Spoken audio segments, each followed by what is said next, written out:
një zemër e shkatruar edhe veprat I ka të shkatruara. Dhe një zemër e shëndosh edhe veprat I ka të shëndoshta. Një zemër e cila është pikërisht me besimin në Zotin Dhul Xhelal dhe është e mbushur dhe digjet nga dashuria për Allahun Dhul Xhelal, nuk mundet që veprat I ketë në kundërshtim me Zotin Xhelal Xhelaluhu o Xhelal Shanuhu. Një zemër që thotë se e don Allahun e madhëruar, nuk mundet mos I bindet Zotit madhëruar. Një zemër që pretendon se ka iman brenda, nuk mundet veprat të jenë në kundërshtim me fjalën e Zotit në Kur'anin e Kerimin.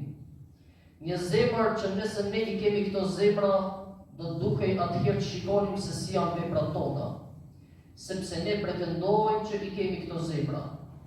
Mirë po që tha pejgamberi sallallahu alaihi wasallam, at-taqwa huna. Devotshmëria është diçka që nuk duket, ajo nuk shihet me sy.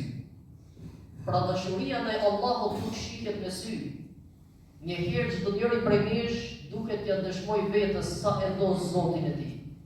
Pra me e pyet veten dhe nëse ja dëshmon vetes që e don Zotin Xhelal Xhelaluhu, s'ka nevojë të tjerë nga to dëshmosh. Shumë njerëz ne kemi sot që dëgjojnë prej tyre kur bëjnë ndonjë vepër të mirë, e paraqesin ato me mburrje sikur kanë bërë diçka të madhe për Zotin Dhul Xhelal. Nëse ti e ke bërë për Zotin Dhul Xhelal, s'ka nevojë të dëshmosh botës dhe ta bindish botën se ti e do Allahun. Nëse ti e ke bindur vetën dhe ka fletur zemra jote në kënaqësinë e Allahut madhëruar, rri rahat sepse ke marrë ato çka ti duhet marrësh. Nuk ke nevojë të marrësh diçka tjetër.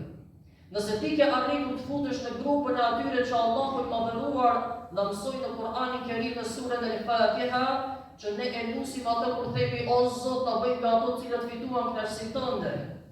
Mos na bëj nga ato që janë të humbur dhe që janë të shkatruar e që devijuar nga rruga jote. Nëse ne kemi arritur të futemi në grupin e atyre që e fitojnë kënaqësinë e Zotit Dhul Xhelal, le të rrim rahat sepse për këtë jemi krijuar, që ta fitojmë kënaqësinë e Allahut madhëruar me zemra të shëndosha dhe me punë ashtu sikur se janë të përputhshme me Kur'anin e Kerimit.